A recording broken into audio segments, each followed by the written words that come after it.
भारतीय चित्रपटसृष्टीच्या इतिहासातनं काही चेहरे असे आहेत की ज्यांच्याकडे पाहिलं की वेळ जणू काही थांबून जाते. मधुबाला हा असाच एक चेहरा होता. खरं तर भारतीय सिनेमाला मिळालेली एक दैवी देणगीच म्हणा ना. अहो, आचार्य अत्रेंच्या नाट्यगीतातल्या या ओळी आठवतात का? ती पाहताच बाला कलिजा खलास झाला. मधुबालाच्या सौंदर्याला यापेक्षा जास्त समर्पक वर्णन असूच शकत नाही. त्या जेव्हा पडद्यावर यायच्या ना, तेव्हा प्रेक्षकांवर नेमका काय परिणाम व्हायचा हे सगळं या एका ओळीत अगदी अचूकपणे येतं. चला तर मग मधुबालाच्या जीवनाचा जरा सखोल वेध घेऊया. कारण मधुबाला ही फक्त एक अभिनेत्री नव्हती, ती होती पडद्यावरची एक जिवंत कविता. आणि सगळ्यात इंटरेस्टिंग गोष्ट काय माहितीये, तिचं आयुष्य हे तिच्या सर्वात गाजलेल्या भूमिकेचं म्हणजे अनारकलीचं जणू काही प्रतिबिंबच होतं. आणि हीच तर या विश्लेषणातली सगळ्यात रंजक गोष्ट आहे. मधुबालाने पडद्यावर ज्या भूमिका साकारल्या ना आणि तिचं खरं आयुष्य, यात एक अविश्वसनीय साम्य होतं. असं वाटायचं की जणू काही ती पडद्यावर स्वतःचीच आत्मकथा जगत आहे. तर मग तिच्या या प्रवासाची सुरुवात झाली तरी कुठून? तिचं मूळ नाव काय होतं आणि ती सिनेमाच्या या चकचकीत दुनियेत नेमकी आली कशी? चला पाहूया. आता ही बघा, 1933 साली व्हॅलेंटाईन डेच्या दिवशी जन्म. नाव होतं मुमताज जहान बेगम देहलवी. वयाच्या फक्त 9व्या वर्षी बसंतमधून बाल कलाकार म्हणून पदार्पण.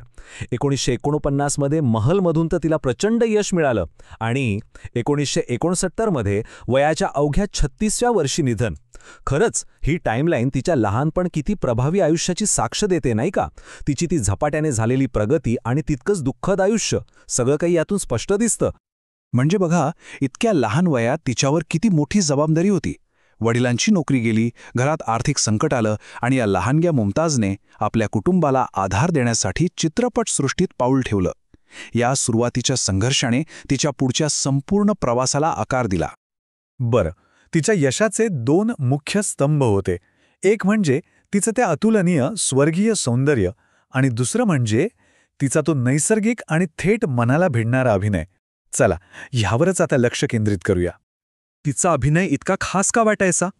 कारण तो खूप नैसर्गिक आणि सहज होता. तिच्या हावभावांमध्ये एक वेगळीच गूढता होती. तिचं हसणं अगदी कोमल आणि तिच्या शांततेतही जणू काही एक कविता दडलेली असायची. ती फक्त संवाद बोलायची नाही, तर त्या भावना जगायची. आणि म्हणूनच तिच्या अभिनयात अनेकदा एक अदृश्य दुःख जाणवायचं, जे थेट काळजाला हात घालायचं. आणि ही यादी बघा, मुगल आझममध्ये दिलीप कुमार, चलती गानाम गाडीमध्ये किशोर कुमार, महलमध्ये अशोक कुमार आणि कालापाणीमध्ये देव आनंद. क्या जबरदस्त सहकलाकार होते. दिलीप कुमार यांच्यासोबतची तिची केमिस्ट्री तर अजरामर झाली आणि किशोर कुमार यांच्यासोबत, अरे वाह, हास्य आणि प्रेमाचा एक सुंदर संगमच होता तो. तिला अनेकदा भारताची मर्लिन मनरो असंही म्हटलं जायचं.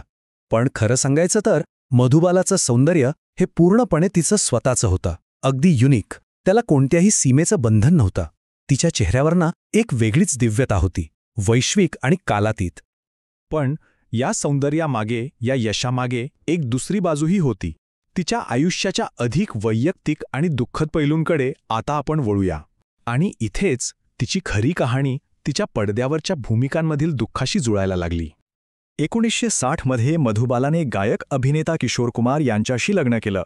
पण तिच्या आजारपणामुळे त्यांच्या वैवाहिक जीवनावर एक गडद सावट पसरलं होतं. ती एका मोठ्या वैयक्तिक आव्हानाला सामोरी जात होती, ज्याने तिचं आयुष्य पूर्णपणे बदलून टाकलं. आणि ते आव्हान होतं तिच्या हृदयात जन्मापासून असलेलं एक छिद्र. या एका आजाराशी तिने आयुष्यभर लढा दिला. विचार करा, हेच तिच्या आयुष्यभराच्या वेदनेचं आणि संघर्षाचं मूळ होतं. आणि हे सत्य कळल्यावर तिचा तो पडद्यावरचा सळसळता उत्साह आणि तो अभिनय सगळंच किती अविश्वसनीय वाटतं. फक्त 36 हा आकडा तिच्या आयुष्याचा आणि तिच्या कारकिर्दीचा अकाली आणि दुःखद अंत किती वेदनादायी होता हे सांगायला पुरेसं आहे. पण मग एक प्रश्न मनात येतोच, इतक्या वेदना असूनही तिच्या चेहऱ्यावर ते हास्य कायम कसं राहिलं? खरं तर हा प्रश्नच तिच्या दुःखाला तिच्या अविश्वसनीय सामर्थ्याशी आणि धैर्याशी जोडतो. तिच्या चेहऱ्यावरचं ते हास्य म्हणजे जणू वेदनेलाही सौंदर्याची किनार देण्याचा तिचा एक प्रयत्न होता. आणि इथेच आपण पुन्हा आपल्या मूळ संकल्पनेकडे येतो. तिचं आयुष्य तिच्या सर्वात अविस्मरणीय भूमिकेशी म्हणजे अनारकलीशी नेमकं कसं जोडलेलं होतं? हे बघा, अनारकली, तिचं प्रेम कसं होतं, एका साम्राज्याला आव्हान देणारं. आणि मधुबालाचं आयुष्य गहन पण दुःखद प्रेमाने भरलेलं. अनारकलीने प्रेमासाठी सम्राटाविरुद्ध बंड केलं, तर मधुबालाने आपल्या कलेसाठी आजाराविरुद्ध बंड केलं. अनारकलीच्या वाट्याला आलं एका अयशस्वी प्रेमकथेचं दुःख, तर मधुबालाच्या वाट्याला आली तिच्या हृदयविकाराची शारीरिक आणि भावनिक वेदना. हेच तर या संपूर्ण कथेचं सार आहे. तिची कला तिच्या आयुष्याचं प्रतिबिंब बनली होती. तर मग इतकी दशकं उलटून गेल्यानंतरही तिची आठवण इतकी जिवंत का आहे? चला याचा विचार करून आपण या विश्लेषणाचा समारोप करूया. कारण तिचं आयुष्य हे केवळ सौंदर्य नव्हतं. ते सौंदर्य, संघर्ष आणि शौर्य यांचं एक मिश्रण होतं. ती फक्त एक अभिनेत्री नव्हती, ती एक भावना होती, एक अशी कविता होती जी आजही आपल्या मनात गुंजत राहते. हे वाक्य किती खरं आहे बघा. तिच्या आठवणी म्हणजे भारतीय चित्रपटसृष्टीच्या इतिहासातील एक अमर गीत आहे. या एका वाक्यातूनच तिचा चित्रपटसृष्टीवर आणि प्रेक्षकांवर असलेला तो चिरंतन प्रभाव अगदी स्पष्ट होतो. तिचं अस्तित्व खरंच काळाच्या पलीकडे जिवंत आहे.